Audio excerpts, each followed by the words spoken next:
채널 시청자 여러분 반갑습니다. 2024년 5월 22일 리플이 유럽 규제를 준수하는 첫 유로 기반 스테이블 코인 유로프를 공식 출시했습니다. 이 스테이블 코인은 슈만 파이낸셜이 개발하고 프랑스 중앙은행의 승인을 받은 기관이 발행 및 관리하는데요. 유럽 주요 은행, 특히 소시에테 제네랄의 담보 자산이 안전하게 예치되며 세계적인 회계법인 KPMG가 정기적으로 감사를 시행합니다. 여기서 우리가 주목해야 할 포인트는 단순히 새로운 스테이블 코인이 등장했다는 게 아닙니다. 유로프 출시는 XRP 레저가 단순 결제 네트워크를 넘어 제도권 금융 시스템 속으로 본격적으로 진입하고 있음을 의미합니다. 유로프는 유럽 내 실시간 유로 결제 수단으로 기능하게 되며 XRP 레저는 유럽 기반 디지털 금융 인프라로서 존재감을 높이고 있습니다. 슈만 파이낸셜의 CEO는 XRP 레저가 유럽 금융 혁신의 핵심 인프라가 될 것이라는 확신을 보이기도 했죠. 실제로 XRP 레저는 지난 10년간 약 33억 건의 트랜잭션을 처리했고 600만 개 이상의 지갑과 200개가 넘는 글로벌 검증 노드를 운영하며 기술적 안정성과 분산 네트워크 신뢰성을 입증해왔습니다. 이러한 수치는 단순히 숫자가 아닌 실사용 기반 생태계가 이미 잘 작동하고 있다는 증거이며 스마트 계약 없이도 스테이블 코인을 안정적으로 운용할 수 있는 경량형 고성능 인프라라는 XRP 레저의 강점이 드러나는 지점입니다. 그리고 이번에 엄청난 소식이 나왔죠. 볼래틸리티 셰어스가 미국 최초의 XRP 선물 기반 ETF인 XRPI를 나스닥에 상장했습니다. 이 상품은 CME 거래소에서 거래되는 XRP 선물 계약에 투자하며 ETF 자산의 80% 이상이 XRP 관련 상품에 할당됩니다. 투자는 케이맨 제도의 자회사를 통해 이루어지며 2배 레버리지 ETF 출시도 예고된 상태입니다. 이 뉴스의 본질은 단순한 상품 출시가 아닙니다. 암호화폐 시장에서 ETF는 제도권 자산으로 진입했다는 강력한 인증 도장과도 같은 역할을 하죠. 특히 XRP처럼 규제 이슈로 오랜 시간 어려움을 겪어온 자산이 ETF로 승인됐다는 것은 투자 심리 개선뿐 아니라 향후 기관 자금 유입의 전초가 될 수 있는 결정적 계기입니다. 이제 XRP는 단순한 알트코인이나 국제 송금 솔루션을 넘어 자산 운용 포트폴리오에 실질적으로 편입될 수 있는 규제된 금융상품으로 진화하고 있다고 볼 수 있습니다. ETF 업계에서는 이번 XRP 선물 ETF를 시장 최초로 평가하며 예측 플랫폼 폴리마켓은 XRP 현물 ETF의 연내 승인 가능성을 83%로 평가했습니다. ETF 스토어 대표는 현 SEC 체제에서 XRP 현물 ETF를 승인하지 않을 이유가 없다고 발언하기도 했죠. 이는 XRP의 제도권 편입 가능성이 점점 현실화되고 있음을 보여줍니다. 하지만 XRP의 제도권 진입이 순탄하기만 한 것은 아닙니다. 미국 SEC와 리플 간 오랜 법적 공방이 새로운 전개를 맞이했죠. 최근 토레스 판사는 양측이 제출한 합의안을 절차적 이유로 기각했는데요. 기존 판결은 벌금 1억 2,500만 달러와 XRP 판매 금지 명령이었고 양측은 벌금을 5천만 달러로 낮추고 금지 명령을 철회하는 조건으로 합의를 시도했습니다. 하지만 법원은 형식적 요건이 충족되지 않았다고 판단해 이를 받아들이지 않았고 결국 기존 판결이 당분간 유지되는 상황입니다. 일부에서는 이 판결이 번복될 수도 있다는 말도 안 되는 시나리오가 돌고 있습니다. 암호화폐 분석가 애슐리 프라스퍼는 두 가지 조건이 충족되면 가능하다고 말했는데요. 첫째는 XRP가 미국 안보와 금융 전략상 필수 자산이라는 극비 정보가 법원에 제출되는 경우, 둘째는 재무부나 법무부 등 연방기관이 직접 개입해 법원에 공식 조언서를 제출하는 경우입니다. 하지만 이 두 가지 모두 현실적으로는 매우 드물고 가능성이 낮습니다. 결국 토레스 판사가 판결을 뒤집는 일은 거의 일어나기 어렵다고 보는 게 맞습니다. 토레스 판사는 이번 기각의 사유로 내용이 아닌 절차를 문제 삼았습니다. 이는 리플 측의 의도나 금액이 아닌 법적 문서의 형식과 제출 요건에서 문제가 발생했다는 뜻입니다. 따라서 동일한 조건의 합의라도 절차 요건만 충족된다면 재수용될 가능성이 높아 보입니다. 또한 리플은 항소 절차를 준비 중이며 이 역시 형식적 보완을 통해 기존 판결을 조정하려는 시도로 풀이됩니다. 리플의 소송 이슈와 별개로 XRP는 시장에서 제도권 자산으로 점점 자리 잡고 있습니다. 크라켄 산하의 분석 기관인 CF 벤치마크는 XRP를 이제 투기성 코인이 아니라 디지털 자산 생태계의 핵심 자산으로 평가했습니다. 시가총액은 1,370억 달러에 달하며 테더를 제외하면 비트코인, 이더리움 다음으로 큰 규모입니다. 2024-2025년 가격 급등은 트럼프 당선과 규제 낙관론, 소송 마무리 기대감 등이 복합작용한 결과였습니다. 최근에는 글로벌 주요 거래소들도 XRP를 적극 채택하고 있습니다. CME는 XRP 선물 상품을 출시했고 일본 대형 거래소인 비트플라이어는 XRP 차액 결제 거래에 레버리지를 도입했습니다. 이는 XRP가 더 이상 주변 코인이 아니라 실제 투자 상품으로 제도권에 편입되고 있다는 신호입니다. XRP의 일일 거래량은 2억 2,680만 달러로 이더리움의 약 24%, 비트코인의 11% 수준에 달합니다. 주요 5개 거래소의 데이터에서도 평균 하루 거래량 거래량은 1억 5,200만 달러 이상이며 이는 단일 알트코인으로는 매우 높은 수치입니다. 시장 유동성과 체결 강도에서 비트코인, 이더리움 바로 다음 순위에 위치하고 있습니다. 크라켄의 분석에 따르면 전체 자산 중 3.9%를 XRP로 편입하는 것만으로도 포트폴리오의 위험 조정 수익률을 개선할 수 있다고 합니다. 이는 XRP가 충분한 유동성과 독립적인 가격 움직임을 가지고 있다는 방증이며 기관 투자자들에게도 매력적인 분산 수단이 될 수 있다는 점에서 주목할 만합니다. 리플과 SEC의 소송은 결국 절차 보완을 통해 정리될 가능성이 큽니다. 법원의 판단도 내용이 아닌 형식에 있었고 시장도 이를 반영해 움직이고 있죠. XRP는 더 이상 단기 테마나 루머에 휘둘리는 자산이 아닙니다. 거래량, 채택률, 기관 수요를 보면 앞으로의 재평가 가능성이 매우 높다고 보입니다. 자, 그렇다면 결국 리플이 궁극적으로 추구하고 있는 게 뭘까요? 바로 실물자산 토큰화, RWA입니다.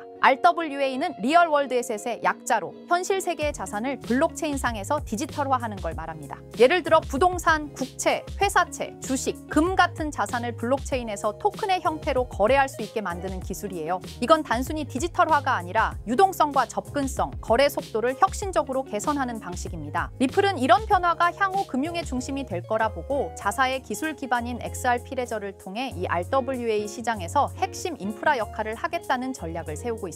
실제로 리플의 개발 조직 리플엑스는 최근 RWA의 블록체인 전환이 가속화되고 있다며 XRP 레저가 기관용 플랫폼으로 자리 잡고 있다고 공식 채널을 통해 발표했습니다. 그리고 그 연장선상에서 리플은 스테이블 코인 RLUSD를 내놓았죠. 단순한 스테이블 코인이 아니라 RWA 시대를 위한 결제 인프라로서 설계된 것입니다. 그렇다면 이 RWA 시장은 앞으로 얼마나 커질까요? 많은 글로벌 금융기관과 컨설팅 회사들이 RWA 시장이 2030년까지 최소 10조 달러 이상에 이를 것으로 전망하고 있어요. 특히 가트너, 보스턴 컨설팅 그룹 등은 이 시장이 향후 블록체인 산업 내에서 가장 큰 성장 동력이 될 것이라고 평가했습니다. 단순히 토큰을 발행하는 수준을 넘어 실제로 글로벌 자산의 흐름을 블록체인 위에서 운용하는 시스템으로 변하고 있다는 거죠. 전통 금융기관들도 참여하고 있고 RWA 전문 스타트업에 벤처 캐피털 자금이 몰리는 추세입니다. 왜냐하면 이 구조는 기존 금융을 대체하는 게 아니라 보완하고 효율화할 수 있기 때문이에요. 그래서 리플을 포함한 여러 기업들이 지금 이 시장에 선점하려고 하는 겁니다. 지금 시작되는 이 흐름이 향후 10년간 블록체인과 금융을 통합하는 핵심 축이 될 가능성이 높습니다. RWA가 이렇게 시장에서 주목받고 있는 이유는 생각보다 명확합니다. 첫째, 기존 금융 시스템이 너무 느리고 복잡해요. 부동산을 사고 팔거나 국채를 거래하거나 펀드를 운용하려면 수많은 중간 단계가 필요하죠. 그런데 RWA는 이런 과정들을 스마트 계약으로 간소화할 수 있습니다.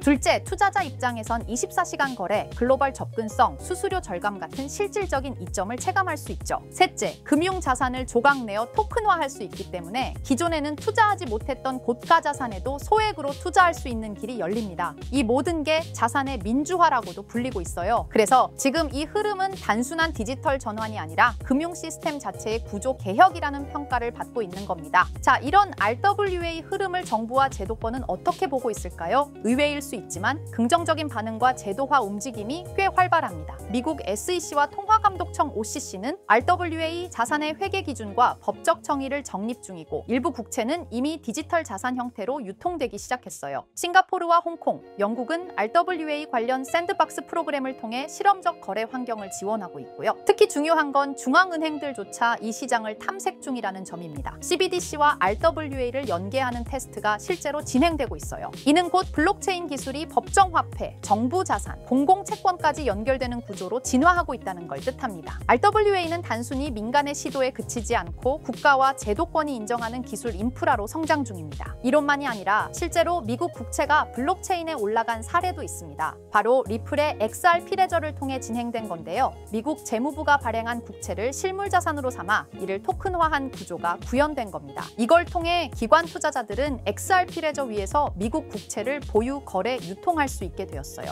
이건 굉장히 중요한 시사점을 줍니다. 왜냐하면 세계에서 가장 안정적인 자산으로 평가받는 미국 국채조차 블록체인 기반으로 옮겨졌다는 건 기술의 신뢰성과 법적 기반이 이미 어느 정도 충족되었다는 뜻이거든요. 리플은 XRP 레저를 통해 국채 같은 고신뢰 자산의 디지털 거래 인프라를 제공하면서 RWA 시장에서 자신들의 역할을 구체적으로 증명하고 있는 셈입니다. 그리고 드디어 등장한 이름 블랙록입니다. 다들 아시죠? 무려 무려 11조 달러 이상을 운용하는 전 세계에서 가장 큰 자산 운용사. 그런 블랙록도 이제는 RWA 시장에 뛰어들었습니다. 블랙록의 CEO 레리 핑크는 이렇게 말했어요. 모든 금융자산은 토큰화될 것이다. 즉 부동산, 채권, 펀드, 주식 전부가 앞으로는 블록체인에서 거래된다는 의미죠. 그리고 블랙록은 이 시장이 향후 10년 안에 약 30조 달러 규모로 성장할 것이라고 전망했습니다. 단순히 말을 한 게 아니라 직접 자신들의 펀드를 블록체인 형태로 내놓기 시작했어요. 블랙록이 이렇게 움직인다는 건 RWA가 올드머니의 신뢰까지 얻었다는 의미입니다. 블랙록은 실체 있는 첫 RWA 펀드로 비드를 선보였습니다. 이 펀드는 미국 국채 같은 실물 자산을 기반으로 하면서 이더리움 블록체인 위에서 운영되도록 설계됐어요. 스마트 계약을 활용해서 매일 이자가 자동으로 분배되고 투자자는 자신의 자산 상태를 실시간으로 확인할 수 있습니다. 말 그대로 기존 전통 금융과 블록체인의 장점을 섞은 하이브리드형 펀드입니다. 비들은 특히 기관 투자자들 사이에서 디지털 자산 신뢰도를 올리는 사례로 꼽히고 있어요. 이 펀드를 통해 블랙록은 단순한 실험을 넘어 RWA의 실전 적용 가능성과 수익성을 동시에 입증하고 있는 셈입니다. 놀라운 건 비들의 현재 규모입니다. 출시된 지 1년 2개월밖에 안 됐는데 운용 자산이 벌써 10억 달러를 돌파했어요. 이는 단순히 블랙록의 브랜드 파워 때문만은 아닙니다. 투자자들이 RWA 구조에 실질적 신뢰를 보내고 있다는 증거이기도 하죠. 특히 일일 이자 지급, 실시간 조회 가능, 안정적인 국채 기반 등 전통 금융의 신뢰성과 블록체인의 유연함을 모두 갖춘 게 크게 작용했습니다. 앞으로 비들처럼 토큰화된 펀드가 더 많이 등장할 가능성이 크고 이로 인해 RWA 시장은 기관 자금 중심으로 급속히 팽창할 수 있습니다. 지금 우리는 단순한 테스트가 아니라 거대한 판이 바뀌는 현장을 보고 있는 겁니다. 하지만 이렇게 말씀드려도 이런 반응을 보이실 겁니다. 그래, RWA가 유망한 건 알겠어. 그런데 RWA 테마의 어떤 종목을 봐야 하는데 당연한 반응이에요. 이미 RWA 섹터 안에는 수많은 프로젝트와 토큰이 있고 기술력, 파트너십, 실제 운용 자산 규모 등 종목별로 차이가 꽤 크거든요. 단순히 이름만 들어봤다고 투자할 순 없고 실제로 RWA 생태계에서 실행력 있는 프로젝트를 보는 안목이 필요합니다. 그런데 이런 분석은 쉽지 않죠. 지금 이 순간에도 여러 프로젝트가 제휴 발표를 하거나 블록체인 기반으로 실물 자산을 올리고 있고 그 흐름을 실시간으로 파악하긴 어렵습니다. 그래서 제가 지금까지 영상을 시청해주고 계시는 구독자 여러분을 위해 준비한 게 있습니다. 바로 블랙록이 아직 공개하지 않은 포트폴리오, 그 안에 들어있는 RWA 섹터의 핵심 종목을 공유해 드리려 합니다. 이 종목들은 단순히 가능성이 아니라 실제로 블랙록 및 기관 투자자들의 자금 흐름과 맞물려 있는 프로젝트들입니다. 그런데 제가 이 정보를 어떻게 알게 되었냐고요? 사실 해외에서 활동 중인 펀드 매니저와 개인적인 친분이 있는데요. 그분이 업계에서 꽤 영향력 있는 사람인데 최근 블랙록이 주요 고객을 초대한 비공개 회의에 참석했다고 합니다. 블랙록은 아주 간혹 제한된 고객을 대상으로 향후 투자 전략이나 특정 섹터에 대한 포트폴리오를 비공식적으로 공유하는 자리를 마련합니다. 이번 회의도 그런 자리 중 하나였고 그 안에서 블랙록이 RWA 섹터 관련 포트폴리오 일부를 고객들에게 소개했다고 합니다. 덕분에 저도 이 내용을 간접적으로 들을 수 있었고요. 그 내용을 바탕으로 여러분께 아직 시장에 널리 알려지지 않은 핵심 RWA 종목을 소개해드릴 수 있게 되었습니다. 자, 바로 이 종목인데요. 블랙록의 포트폴리오에 적혀있던 내용에 따르면 예상 수익률이 무려 1200% 이상이었고요. 이 종목은 유럽계 은행과 실물 자산을 연결하는 토큰화 인프라를 제공하는 프로젝트입니다. 구체적으로는 부동산, 국채, 에너지 크레딧을 블록체인 기반으로 전환하는 기술을 가지고 있어요. 특히 지난해 스위스 정부와 파일럿 테스트 계약을 맺었다는 점에서 기관 신뢰도가 굉장히 높았습니다. 그리고 현재는 미국 내 RWA 법률 규정에 맞춰 토큰 발행 플랫폼을 구축 중이에요. 무엇보다 블랙록이 중장기 포트폴리오의 핵심 비중으로 담았다는 점, 이게 핵심입니다. 제가 해당 종목을 영상에서 바로 공개해드리고 싶지만 이걸 영상에서 공개해버리면 유튜브 가이드라인에 있는 자본시장법을 위반하기 때문에 코인 정보를 부득이하게 가려놓은 점 양해 부탁드립니다. 그래서 종목을 공유받고 싶으신 분들은 지금 화면 상단에 보이는 제 개인 번호 010-2374-4693 이 번호로 정보라고 문자 남겨주세요. 정보라고 문자 남겨주셔야 제가 제 채널 시청자분이신 걸 확인하고 종목을 공유해드리니까요. 꼭 정보라고 문자 남겨주세요. 당연히 종목 드리면서 어떠한 금전 요구도 드리지 않습니다. 여러분 여러분은 정보료라 생각하시고 구독과 좋아요만 눌러주셔도 제게 큰 힘이 됩니다. 블랙록은 이 종목의 예상 수익률을 1200% 이상으로 바라봤었는데 그래도 혹시 모르니 큰 욕심은 내지 말고 일상생활에 지장 없을 정도의 소액으로만 담아보자고요. 1000%만 상승해도 100만 원으로 1000만 원을 만들 수 있는 수익이에요. 만족 못하실 수익은 아니잖아요. 저는 항상 여러분들이 안전하게 투자하셔서 높은 수익을 보셨으면 하는 바람입니다. 문자 주신 분들은 앞으로도 제가 유망한 종목이 있으면 바로바로 공유해 드릴 거니까 천천히 꾸준하게 같이 수익 챙겨보자고요. 자, 오늘 제가 준비한 영상은 여기까지입니다. 다음 영상에는 더 알찬 영상으로 찾아뵙겠습니다. 오늘도 시청해 주셔서 정말 감사합니다.